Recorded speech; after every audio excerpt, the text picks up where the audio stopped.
Hi அஸ்ஸலாமு அலைக்கும். நீங்கள் விரும்பி கேட்ட தக்காளி பச்சடி எப்படி செய்கிறதுன்னு பார்ப்போமா? 3 தக்காளி எடுத்துக்கங்க, நெய் எடுத்துக்கங்க, முந்திரி, சின்ன பட்டை, ஒரு 2 ஏலக்காய். அடுப்பில் சட்டி வச்சுக்கின்னு ஒரு 2 டீஸ்பூன் நெய், 2 டீஸ்பூன் நெய் போட்டுக்கங்க. போட்டுட்டு நெய் ஹீட் ஆன பிறகு 2 பட்டை, அப்புறம் நட்ஸு, முந்திரி, திராட்சை, பாதாம் வேண்டாலும் போட்டுக்கலாம்.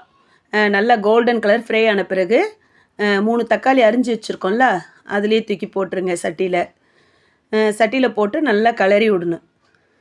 நல்லா அது கொஞ்சம் வதங்கணும். அந்த ரா ஸ்மெல் இருக்குல்ல, பச்சை ஸ்மெல், அது கொஞ்சம் வதங்கின பிறகு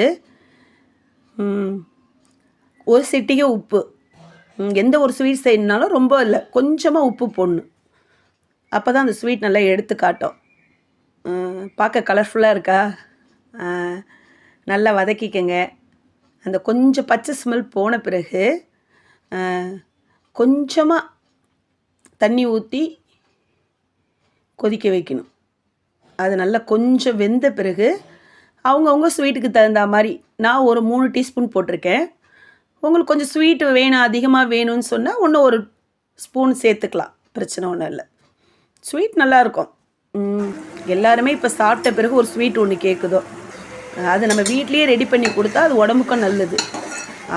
அந்த நெய்யெல்லாம் மெல்ட் ஆகி எப்படி வந்திருக்கு பாருங்கள் தக்காளி பச்சடி. பார்க்க நல்லா இருக்கா? சாப்பிடவும் நல்லாயிருக்கும். தெரியாதவங்க ட்ரை பண்ணுங்கள்.